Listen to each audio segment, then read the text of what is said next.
Estética de la desaparición, por Paul Virilio. 12. 2.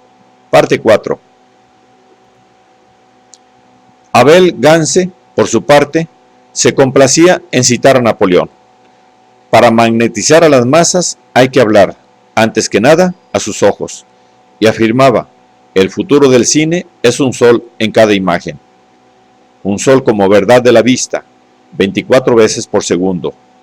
Gance creía que hacía falta saturar el ojo del espectador. Y en su película Napoleón, rodada hacia 1926 o 1927, multiplica las imágenes simultáneas hasta ofrecer 16 al mismo tiempo, lo que, a su parecer, constituye un umbral de visión difícilmente salvable. Coherente con sus principios, escribía en 1972 que el cine, en menos de un cuarto de siglo, quizá cambiará de nombre y se transformará en el arte mágico de los alquimistas, algo que jamás debería haber dejado de ser. Un hechizo capaz de suscitar en los espectadores, a cada fracción de segundo, esa sensación desconocida de ubicuidad en una cuarta dimensión, en la que espacio y tiempo quedan abolidos. Cuando la crisis azotó a los Estados Unidos en los años 30, los productores y realizadores americanos descubrieron que lo que podía salvarlos del desastre y conferirles una misión económica y social era la propia técnica del cine. El tiempo diferido del motor cinematográfico disuelve las apariencias del mundo presente, la ubicuidad hace olvidar su miseria a millones de espectadores que frecuentan las salas consagradas a la película como los trenes al viaje. Sandrich, que contribuyó a la celebridad del bailarín Fred Astaire, exigía decorados geométricos donde el negro y el blanco, o la sombra y la luz, aparecieran en violento contraste y borraran la impresión de contorno y volumen. El bailarín, vestido también de blanco y negro, girará sin cesar ante una cámara fija o casi fija. El smoking de Fred Astaire, con bordes orlados de finas bandas brillantes, sus danzas, que en general consistían en la estilización de la marcha o los gestos cotidianos, no son, en suma, sino variaciones sobre el tema de las cronofotografías de Marey. Algunos espectadores no podían soportar ese procedimiento durante mucho tiempo y al cabo de unos minutos de proyección caían en un sueño reparador.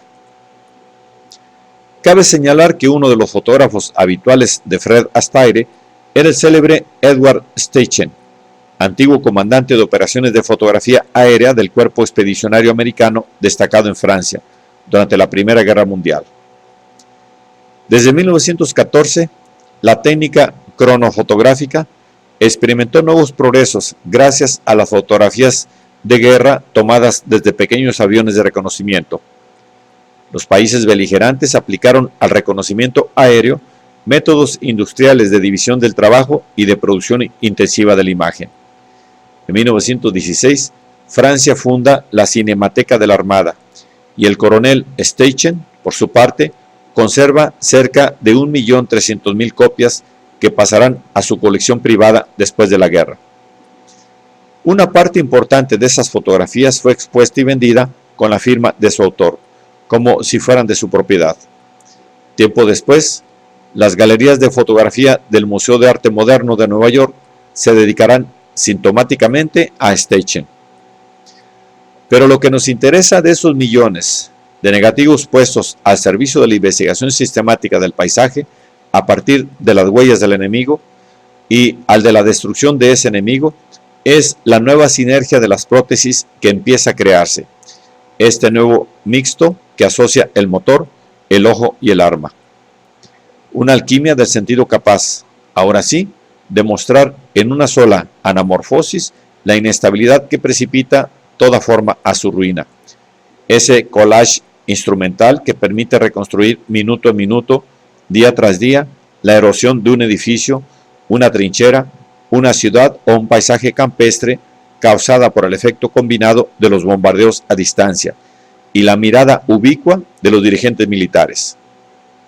En un texto notable dedicado a Steichen, Alan Sekula escribía: el sentido de la foto aérea, su lectura, dependen de lo que pueda aprovecharse del acto racional de la interpretación como fuente de la inteligencia militar. Pocas fotos, exceptuadas quizá las del campo de la medicina, son en apariencia tan libres con respecto al alto sentido de su utilización. De este modo, se fue imponiendo progresivamente la idea de que la sinergia del ojo y el motor realizada en la cámara no tenía por qué limitarse a ese aparato. La prótesis visual podía, en adelante, fundirse en el esquema de producción con las del transporte de los cuerpos. Hacia 1920, Moholy, Nagy y otros miembros de la Bauhaus aprovecharon sus experiencias de guerra y aerificaron sus fotos trepando sobre los tejados o las escaleras de socorro de los edificios altos. Por su parte, Abel Gance declaraba que había que cargar la cámara al hombro y montar a caballo, en bicicleta, en trineo o en columpio. La sobreimpresión era un procedimiento del cine mudo, que pretendía ser en cierta medida la traducción en imágenes del aparato teatral. Destinada a exponer los pensamientos y sentimientos de la estrella, vuelve aún más inhumano el rostro de la star visto en primer plano, fijo, literalmente traspasado por paisajes de batallas, el mar, el cielo, rutas o una naturaleza enfurecida. Pero finalmente, ese procedimiento reproduce la sensación visual que se experimenta al ocaso, cuando durante un viaje vemos nuestro propio reflejo o el de otra persona en el cristal de una puerta de tren o coche atravesado por el tumulto del paisaje que huye como un trazo.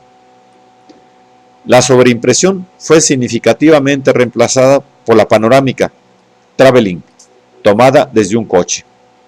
Desde ese momento, cuando el conductor cineasta grita cámara a sus asistentes, no desea tanto hacer desfilar delante de sí el decorado cuanto atravesarlo, perforarlo de parte a parte.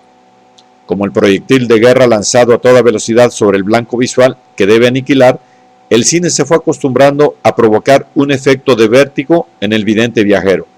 Y hoy lo que busca es darle la impresión de ser lanzado al interior de la imagen. La star no será ya el espectro luminoso del paisaje, la única actriz del decorado, sino la masa de espectadores. Jim Collins señala que, por ejemplo, en la película de Fred Astaire, Swing Time, el primer plano es un plano subjetivo, filmado desde el punto de vista de un espectador imaginario, ubicado en un palco alto, mientras que en la pantalla se ve perfectamente al resto del público un poco por debajo y a Astaire en el escenario. Este encuadre reproduce las condiciones de proyección de los viejos cines ambulantes, como la describe Gaston Bonheur. La pantalla era una sábana suspendida en el fondo de la cochera del señor alcalde.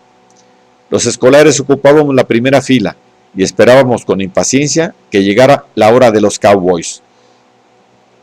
Entonces, nuestras sombras saltarinas se mezclaban con las carreras polvorientas, los búfalos y los caballos desenfrenados.